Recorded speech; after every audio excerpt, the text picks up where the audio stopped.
കൊറേ നേരമായല്ലേ, ആ സുശീലൻ തങ്കമണിയൊന്നും കാണുന്നില്ലല്ലേ. ആ ദാണ്ട വരുന്ന ആ സുശീല.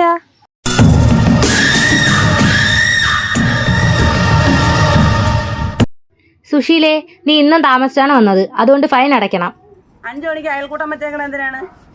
നമ്മളെല്ലാരും വീട്ടിലെ ജോലിയൊക്കെ ഒതുക്കിയിട്ടല്ലേ നമ്മളെല്ലാരും വന്നത്. സുശീലയ്ക്ക് മാത്രം വരാൻ വയ്യാത്ത എന്ത്? സുശീലയ്ക്ക് കൊമ്പുണ്ടാ? ആഹാ, സുശീലയ്ക്ക് കൊമ്പുണ്ട്. പ്രസിഡന്റ് കഴിഞ്ഞാണ് താമസിച്ചിട്ട് ഫൈൻ അടച്ചില്ലല്ല. അത് ഞാൻ കൊണ്ടുവന്നിട്ടുണ്ട്. എന്നാ പൈസ. ഇതാ എന്റെ പൈസ. എന്താണ് സുശീലേ അർപ്പോത്തിയായിട്ട്? ഇത് കഴിഞ്ഞിട്ട് വേണം പുല്ലറുക്കാൻ. എല്ലാരും ആഴ്ച വരെ കൊണ്ടുവരി. സുശീലെ ആഴ്ച വരെ ഇട്. എന്റെ പൈസയൊന്നുമില്ല, അടുത്തോണ്ടാകുമ്പോ തരാം. പെണ്ണെ സുശീലെ, നീ പൈസ അടച്ചോ. നിന്റെ കണഞ്ഞോ മുണഞ്ഞോ സംസാരമൊന്നും ഇവിടെ വേണ്ട. നിങ്ങൾ അത്രക്കായ ഈ സുശീലോടാണോ നിങ്ങളെ കളി? നിങ്ങൾ എന്നെ ഞാൻ സുശീലേ, എന്താ?